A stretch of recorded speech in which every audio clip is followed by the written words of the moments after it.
नमस्कार दोस्तों, आज हम सुनेंगे सोमवार की व्रत कथा। प्राचीन काल की बात है। एक गांव में एक साहूकार रहता था। साहूकार बहुत धनी था, लेकिन उसकी कोई संतान नहीं थी। साहूकार अपने वंश को लेकर हमेशा चिंतित रहता था।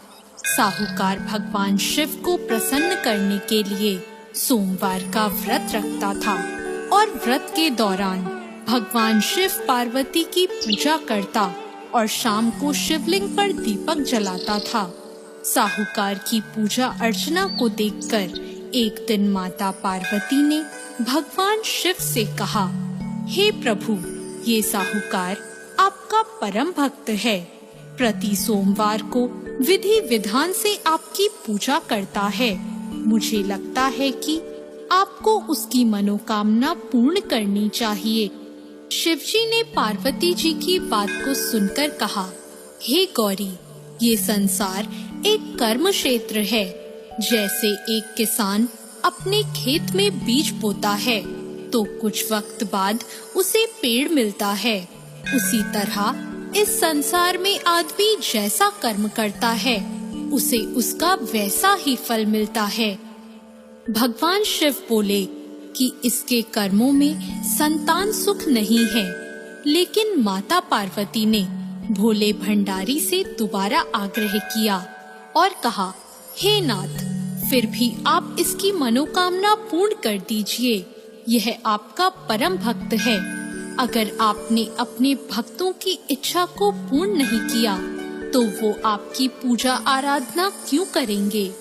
माता पार्वती के इतना आग्रह करने पर भगवान शिव ने कहा, यह साहूकार बहुत धनवान है और इसके कोई पुत्र नहीं है, इसलिए ये सदैव चिंतित रहता है।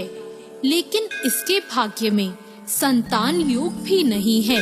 लेकिन तुम्हारे आग्रह करने पर मैं इसे पुत्र प्राप्ति का वरदान दे देता हूँ। लेकिन इसका जो पुत्र होगा वो केवल 12 सालों तक ही जीवित रहेगा। फिर एक रात्रि शिवजी ने साहूकार को स्वप्न में दर्शन दिए और कहा कि उसको जल्द ही पुत्र रत्न की प्राप्ति होगी, लेकिन उसका पुत्र दीर्घ आयु नहीं रहेगा, बल्कि केवल 12 वर्ष तक ही जीवित रह पाएगा।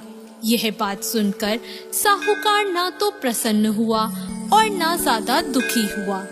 साहूकार ने इस बात को सुनकर भी पूजा अर्चना जारी रखी और कुछ दिनों बाद साहूकार की पत्नी गर्भवती हो गई और उसने एक सुंदर बालक को जन्म दिया।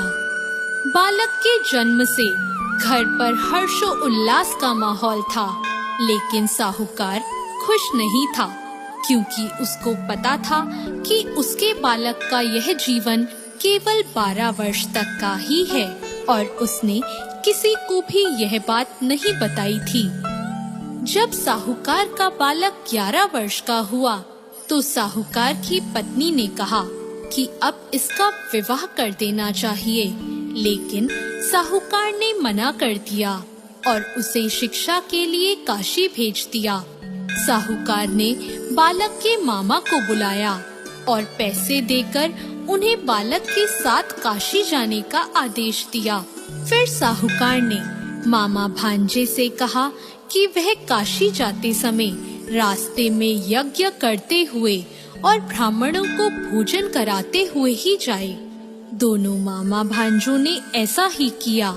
काशी जाते वक्त जिस रास्ते से मामा भांजे गुजर रहे थे, उसका राजा अपनी पुत्री का विवाह एक ऐसे राजकुमार से करवा रहा था जो कि काना था, यानी उसे एक आंख से दिखता नहीं था। दूल्हे का पिता इस बात से चिंतित था कि अगर दुल्हन पक्ष को यह पता चल गया कि दूल्हा काना है तो राजकुमारी विवाह के लिए मना कर देगी। इसलिए उसने जब साहूकार के पुत्र को देखा तो उसने सोचा कि मैं अपने बालक के स्थान पर तोरण के वक्त इस बालक को बिठा दूंगा और दुल्हन के पक्ष वालों को पता भी नहीं चलेगा। दूल्हे के पिता ने साहूकार के पुत्र को इस बात के लिए राजी किया।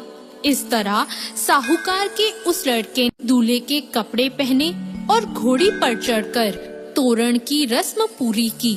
तोरण के बाद फेरों की जब बारी आई तो दूल्हे के पिता ने साहूकार के पुत्र से अनुरोध किया कि वह दुल्हन के साथ फेरे ले और जब विवाह संपन्न हो जाए तो यह बात किसी को ना बताए। मामा भी राजी हो गया और विवाह समारोह भी निपट गया और शादी संपन्न होने के बाद मामा भांजा काशी के लिए प्रस्थान कर गए। परंतु साहूकार के पुत्र ने दुल्हन के कपड़ों पर लिख दिया कि तुम्हारी शादी मुझसे हुई है, लेकिन जिसके साथ तुम जाओगी वह एक आंख वाला आदमी है और मैं काशी में शिक्षा ग्रहण करने जा रहा हूँ। जब राजकुमारी ने यह बात पढ़ी तो उसने राजकुमार के साथ जाने से इनकार कर दिया और अपने पिता से कहा, यह मेरा पति नहीं है, मेरा पति शिक्षा ग्रहण करने काशी गया है। जब सब जगह यह बात फैल गई तो मजबूरी में दूल्हे के पिता को सारी बात बतानी पड़ी और दुल्हन के पिता ने भी अपनी बेटी को भेजने से इनकार कर दिया। इधर मामा भांजे दोनों काशी पहुंच गए और बालक शिक्षा ग्रहण करने लगा और मामा ने यज्ञ कराना भी शुरू कर दिया। जब साहूकार का पुत्र 12 साल का हो गया तो एक दिन वो अपने मामा से बोला कि उसकी तबीयत ठीक नहीं है और वह सोने अंदर जा रहा है। साहूकार का पुत्र अंदर सोने गया और उसकी मृत्यु हो गई। कुछ देर बाद जब मामा अंदर पहुँचे, उन्होंने जब अपने भांजे को मरे हुए देखा तो वो बहुत दुखी हुए, परंतु वह रो नहीं सकते थे वरना उनका यज्ञ अधूरा रह जाता। इसलिए मामा ने वापस जाकर यज्ञ पूरा किया और ब्राह्मणों का भोजन कराने के बाद मामा अपने मृत भांजे को देखकर रोने लगे। उसी वक्त उसी मार्ग से शिव पार्वती गुजर रहे थे। माता पार्वती ने किसी के रोने की आवाज सुनी तो उन्होंने शिवजी से कहा, हे प्रभु, कोई मनुष्य रो रहा है, चलो उसके दुखों को दूर कर देते हैं। शिव पार्वती मामा के पास गए और उन्होंने जब मृत बालक को देखा तो हैरान हो गए, क्योंकि वह भगवान शिव के आशीर्वाद से जन्मा साहूकार का पुत्र था। माता पार्वती ने कहा, हे नाथ, यह तो साहूकार का पुत्र है जिसको आपने केवल 12 वर्ष तक का जीवन दिया था। पार्वती जी ने मृत बालक को देखा तो उन्हें दया आ गई और उन्होंने शिवजी से कहा, प्रभु, आप इस बालक को जीवन दान दे दीजिए, वरना इसके माता पिता जीते जी मर जाएंगे। माता पार्वती के आग्रह करने पर शिवजी ने उनकी बात मान ली और उसे जीवन दान दे दिया। साहूकार का पुत्र जीवित हो गया और मामा भांजे अपने घर की ओर प्रस्थान के लिए चल दिए। रास्ते में साहूकार का पुत्र उसी शहर से गुजरा जहां उसका विवाह हुआ था। दुल्हन के पिता ने बालक को पहचान लिया और मामा भांजों को लेकर अपने महल आ गए। दुल्हन के पिता ने एक समारोह किया और अपनी पुत्री को साहूकार के साथ भेज दिया। जब साहूकार का बालक अपने घर पहुंचा तो उसके माता पिता छत पर बैठे थे और सोच रहे थे कि अगर उनका पुत्र सही सलामत वापस नहीं लौटा तो वे दोनों भी इसी छत से कूदकर अपनी जान दे देंगे।